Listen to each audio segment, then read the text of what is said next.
દલા તરવાડી જેવું વાતાવરણ છે, રીંગણા લઉં 2-4 તો કે લ્યો ને ભાઈ 10-12.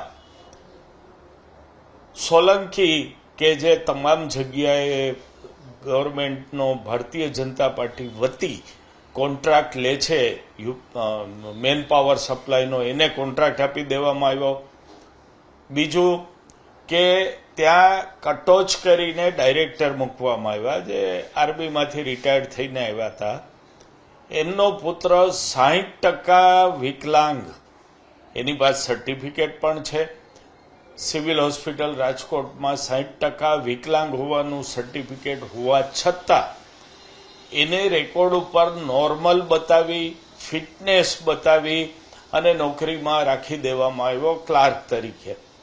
આવી જ રીતે ભારતીય જનતા પાર્ટી સાથે સંકળાયેલા એક નેતા જેના રિલેટિવ વાળા કરીને એવીપીટીમાંથી એમને ટ્રાન્સફર આપવામાં આવી, જે ડિપ્લોમા કોલેજ છે તેમાંથી એમ્સ જેવી મોટી હોસ્પિટલમાં ટ્રાન્સફર આપીને વહીવટદાર બનાવવામાં આવ્યા.